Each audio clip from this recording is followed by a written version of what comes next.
नामावली ऐनमा संशोधन गरी निर्वाचनको मिति घोषणापछि पनि 8,37,000 नयाँ युवालाई मताधिकार सुनिश्चित गरेका छौं। आज 1,81,00,000 भन्दा बढी नेपालीको हातमा देशको भाग्य बदल्ने साँचो छ। 114 वटा राजनैतिक दलहरू यस प्रक्रियामा सहभागी हुनुले हाम्रो लोकतन्त्रको जरा कति बलियो छ भन्ने प्रमाणित गर्छ। विचारमा मतभेद भए पनि देशलाई निकास दिन हामी सबै एक ठाउँमा छौं। मेरा प्यारा युवा साथीहरू, चुनाव कसैको हार जित होइन, यो त लोकतन्त्र र सुशासन जिताउने अभियान हो। तपाईहरूले चाहेको भ्रष्टाचार मुक्त समाज र सुशासनयुक्त सरकारको चाहना पूरा गर्ने वैधानिक बाटो चुनाव नै हो। म विशेष गरी हाम्रा जेनजी युवाहरूलाई भन्न चाहन्छु, तपाईहरूको आक्रोश र सपनालाई अब मतपत्रमा व्यक्त गर्नुहोस्। सडकको आन्दोलनले प्रश्न उठाउँछ, तर मतपत्रले समाधान दिन्छ। तपाईको प्रत्येक भोटको सुरक्षा राज्यले गर्छ। आजभन्दा 100 दिन अघि देशको अवस्था के थियो र अहिले के छ भनेर तुलना गरी हेर्न पनि म सबै राजनैतिक पक्षहरूलाई विनम्र अनुरोध गर्दछु।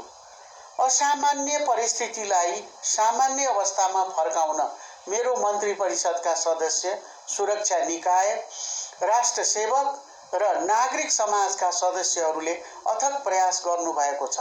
फलस्वरूप मुलुकमा शान्ति स्थापना गरी स्थितिको सामान्यीकरण र कानुनको शासन बहालीमा सफलता मिलेको छ। खास गरी सुरक्षा निकायको मनोबल अहिले र आजका लागि मात्र होइन, दीर्घकालसम्म बढाउने काम गर्दछौं।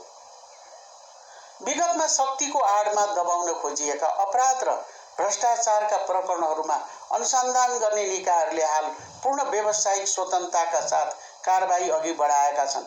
यी कारबाहीले जतिसुकै शक्तिशाली व्यक्ति वा पदाधिकारी भए पनि कानुनले उन्मुक्ति दिँदैन भन्ने मान्यता स्थापित गरेको छ। कुनै पद वा शक्तिको निकटता नहेरी प्राप्त उजुरी र गुनासाका आधारमा अनुसन्धान अघि बढाइएको छ। मिलोमतोमा ठेक्का हात पार्ने, विकास आयोजनाहरूको कामै नगर्ने र राज्यको स्रोत साधन दुरुपयोग गर्नेहरूको माखे साङ्लो तोड्न पनि सरकार लागि परेको छ। यस 100 दिनको अवधिमा फजुल खर्च नियन्त्रण र वित्तीय सुशासनमा ठोस कदम चालिएको छ।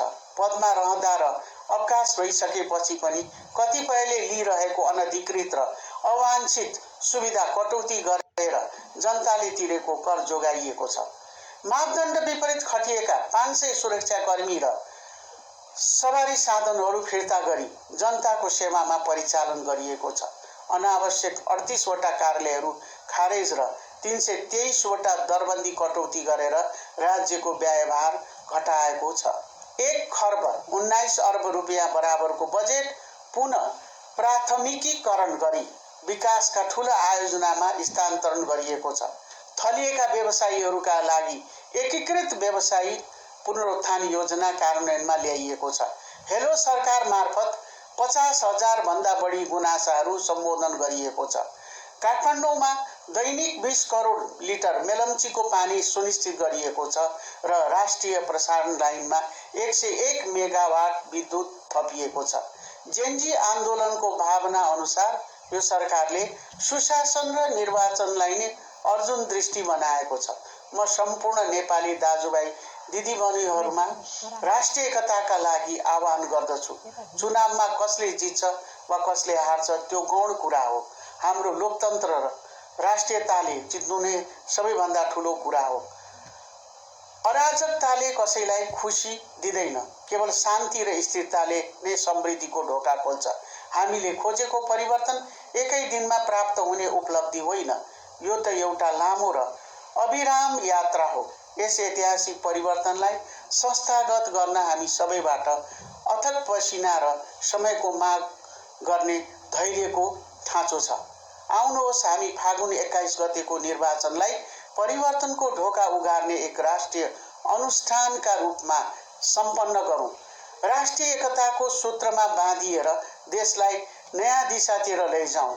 यो निर्वाचनले नेपालको राजनीतिमा एउटा नयाँ स्वच्छ र सुनौलो अध्यायको सुरुवात गर्नेछ। धन्यवाद।